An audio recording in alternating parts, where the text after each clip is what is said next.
సూర్యాపేట జిల్లా తుంగతుర్తి మాజీ ఎమ్మెల్యే గాదర్ కిషోర్ పై దాడి జరిగింది. తిరుమలగిరి పట్టణంలో రుణమాఫీ చేయాలని డిమాండ్ చేస్తూ ధర్నా చేస్తున్న బీఆర్ఎస్ కార్యకర్తలతో కాంగ్రెస్ నేతలు గొడవ పడ్డారు. ఈ సందర్భంగా ఇరు వర్గాలు రాళ్లు కోడిగిడ్డతో దాడులు చేసుకున్నాయి. మాజీ ఎమ్మెల్యే గాదర్ కిషోర్ పై కొందరు కాంగ్రెస్ కార్యకర్తలు దాడి చేశారు. ఈ దాడిలో పలు కార్లు ధ్వంసమయ్యాయి. లాఠీచార్జ్ చేసి ఇరు వర్గాలను చెదరగొట్టారు పోలీసులు. తమపై కాంగ్రెస్ నేతలు దాడి చేశారని బీఆర్ఎస్ కార్యకర్తలు ఆరోపించారు.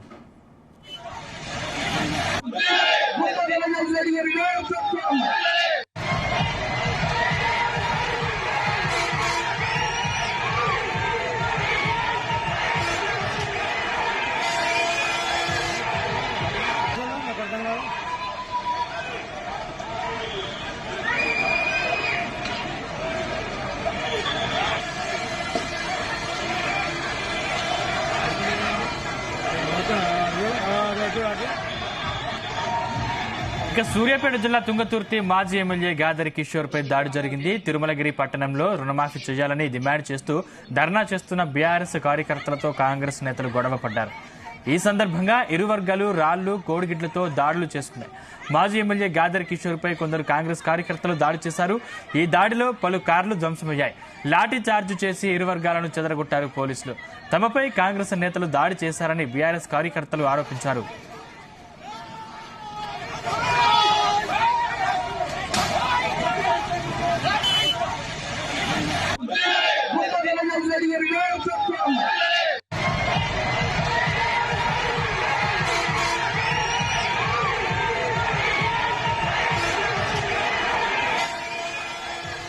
గాదర్ కిషోర్ పై దాడిని బీఆర్ఎస్ వర్కింగ్ ప్రెసిడెంట్ కేటీఆర్ ఖండించారు. మాజీ ఎమ్మెల్యే గాదర్ కిషోర్ పై దాడి చేసేందుకు ప్రయత్నించారంటే ఈ రాష్ట్రంలో ఏం జరుగుతుందో అర్థమవుతుందన్నారు.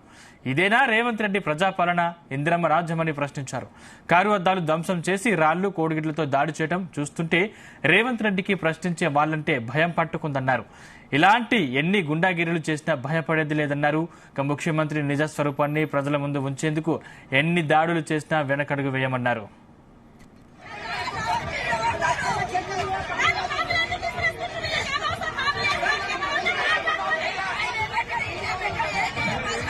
ఇదే అంశానికి సంబంధించిన మరింత పూర్తి సమాచారం ఆ తుంగతుర్తి నుంచి మా ప్రతినిధి ఉపేందర్ అందిస్తారు. ఉపేందర్, హలో ఉపేందర్ చెప్పండి. Thank you Sandeep. ఈ రోజు రైతు రుణమాఫీ విషయంలో తెలంగాణ రాష్ట్రంలో పెద్ద వివాదమే నెలకొంది. గత కొన్ని రోజులుగా అధికార ప్రతిపక్ష పార్టీల మధ్య మాటల యుద్ధం నడుస్తున్న విషయం మనందరికీ తెలిసిందే. అయితే ఇదే తరుణంలో బీఆర్ఎస్ పార్టీకి చెందినటువంటి బీఆర్ఎస్ పార్టీ అధికార పార్టీ బీఆర్ఎస్ ప్రతిపక్ష పార్టీ నాయకులు కేసీఆర్ గారు ఈ రోజు నిరసన దీక్షకి పిలుపునిచ్చారు. రైతు రుణమాఫీ కాలేదని అని చెప్పి ఈ రోజు రాష్ట్ర వ్యాప్తంగా నిరసన దీక్షకు పిలుపునిచ్చిన విషయం మనందరికీ తెలుసు. దానిలో భాగంగానే తుంగతుర్తిలో మాజీ ఎమ్మెల్యే గాదర్ కిషోర్ గారు తిరుమలగిరి చౌరస్తాలో సెంటర్ లో నిరసన దీక్షను చేస్తున్న క్రమంలో ఇదే నేపథ్యంలో రుణమాఫీ కాలేదని ఒక పక్క ప్రతిపక్ష పార్టీ, ఒక పక్క రుణమాఫీ అయిందని చెప్పి పాలాభిషేకం చేయడానికి కాంగ్రెస్ పార్టీ అధికార పార్టీకి సంబంధించిన కాంగ్రెస్ నాయకులు కూడా అదే చౌరస్తాకి చేరుకొని సీఎం చిత్రపటానికి పాలాభిషేకం చేస్తున్న తరుణం. ఈ తరుణంలోనే ఇద్దరి మధ్య అక్కడ గొడవ నెలకొన్నది. పరస్పర నినాదాలు చేయడంతో ఇరు వర్గాల మధ్య ఘర్షణ వాతావరణం చోటు చేసుకుంది. ఈ ఘర్షణ వాతావరణం చోటు చేసుకుంటే చినికి పెద్ద గాలివానగా మారిన తరుణంగా ఈ రోజు తుంగతుర్తిలో పరిస్థితి కనపడుతుంది.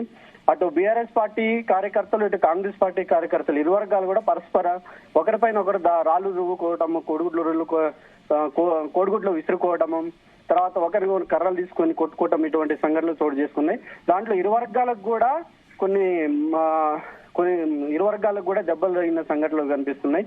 ఇరు వర్గాలను ప్రస్తుతానికైతే దెబ్బలు తగిలిన వాళ్ళని కార్యకర్తలను ఆసుపత్రికి తరలించారు. సందీప్, అసలు ఈ దాడి ఎలా జరిగింది? అసలు కోడిగుడ్లతో రాళ్లతో దాడి చేసుకున్నారు కదా, అసలు ఎలా మొదలైంది దాడి? అదే రుణమాఫీ కాలేదని చెప్పి బీఆర్ఎస్ ప్రతిపక్ష పార్టీ బీఆర్ఎస్ ఈ రోజు నిరసన దీక్షకు పిలుపునిచ్చింది. ఆ తిరుమలగిరి చౌరస్తాలోనే కార్యకర్తలు నిరసన దీక్ష కార్యక్రమం చేపట్టారు. ఇదే తరుణంలో మాజీ ఎమ్మెల్యే గాదర్ కిషోర్ గారు కూడా ఆ చౌరస్తా గారికి చేరుకున్న నిరసన దీక్షలో పాల్గొనడానికి అక్కడికి చేరుకున్నారు. ఈ చేరుకున్న క్రమంలోనే మరోపక్క అధికార పార్టీకి సంబంధించినటువంటి కాంగ్రెస్ పార్టీ కార్యకర్తలు రుణమాఫీ అయింది, మా అధికార పార్టీ కాంగ్రెస్ పార్టీ రుణమాఫీ చేసిందని చెప్పి సీఎం చిత్రపటానికి పాలాభిషేకం చేయడానికి అదే తిరుమలగిరి చౌరస్తాకి చేరుకున్నారు. సేమ్ ఇరు వర్గాలు కూడా దగ్గరలోనే తిరుమలగిరి చౌరస్తాకి చేరుకున్న తరుణంలో ఇరు వర్గాలు ఎదురుపడిన సందర్భంలో నినాదాలు చేసుకుంటున్న తరుణంలోనే ఈ గొడవ తలెత్తింది సందీప్. అంటే ప్రస్తుతం అంటే గెలిచిన కాంగ్రెస్ ఎమ్మెల్యే కానీ లేకపోతే ఓడిపోయిన తుంగతుర్తి మాజీ ఎమ్మెల్యే అక్కడే ఉన్నారా? గాదర్ కిషోర్ గారు అప్పటికే నిరసన దీక్షలో పాల్గొనడానికి వచ్చినట్టు మనకి సమాచారం ఉంది. దానికి పూర్తి సమాచారం ఇంకా తెలియాల్సింది. అధికార పార్టీకి సంబంధించిన ఎమ్మెల్యే గారు అక్కడ లేనట్టు మనకి ప్రస్తుతానికి ఉన్న సమాచారం. దానిపైన పూర్తి వివరాలు ఇంకా తెలుసుకోవాల్సింది సందీప్. అంటే తుంగతుర్తిలో జనాలు కూడా కొంతమేర ఇబ్బంది పడిన పరిస్థితి ఉపేందర్. అంటే చర్యలు తీసుకున్నారు. అంటే ఎంతమంది కేసు నమోదు చేశారు?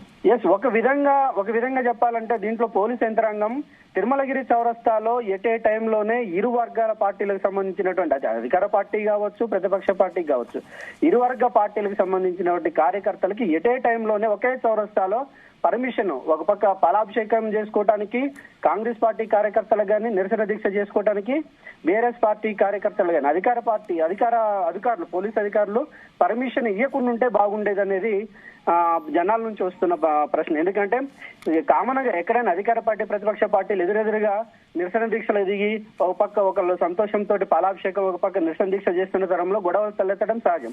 ఇలాంటి దీంట్లో అధికార వైఫల్యం ఉందని చెప్పి మనకి స్పష్టంగా కనపడుతుంది.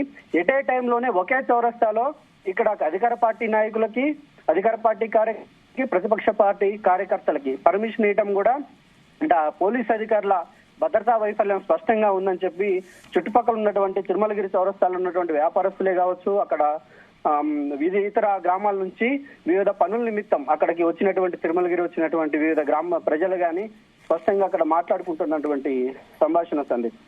అంటే ఉపేందర్, అంటే రుణమాఫీ విషయంలో అసలు చాలా మందికి ఇంకా రుణమాఫీ కాలేదని ప్రశ్నిస్తున్నందుకు లేకపోతే అడిగినందుకు చాలా మంది మీద దాడి చేస్తూ ఉన్నారు. అంటే ఈ విషయంలో అసలు అధికారులు ఎటువంటి సూచనలు చేస్తున్నారు, ఎటువంటి సలహాలు ఇస్తున్నారు, అసలు రుణమాఫీ విషయంలో ఏమంటున్నారు? రుణమాఫీ విషయంలో అటు అధికార పార్టీ ఏమో మాది ఆల్రెడీ మేము రుణమాఫీ చేసినామని అంటుంది. కానీ రుణమాఫీ విషయంలో ఇక్కడ ముఖ్యమైన విషయం ఏంటంటే అధికార పార్టీకి సంబంధించినటువంటి మంత్రులు గాని, ఎమ్మెల్యేలు గాని ఒక్కొక్కరు ఒక్కో తీరుగా మాట్లాడుతున్నారు. అదే వ్యవసాయ శాఖ మంత్రి కావచ్చు, నీటిపారుదల శాఖ మంత్రి మన ఉత్తమ్ కుమార్ రెడ్డి గారు ఒక మాట మాట్లాడుతున్నారు. తర్వాత డిప్యూటీ సీఎం మళ్ళీ బట్టి విక్రమార్క 7,500 కోట్లు మాత్రమే రుణమాఫీ అయింది అంటున్నారు. ఇంకొకరు 15,000 కోట్లు అయినాయి అంటున్నారు. అంటే పొంతన లేని మాటలు సంభాషణలు మంత్రుల మధ్య నడుస్తున్నాయి.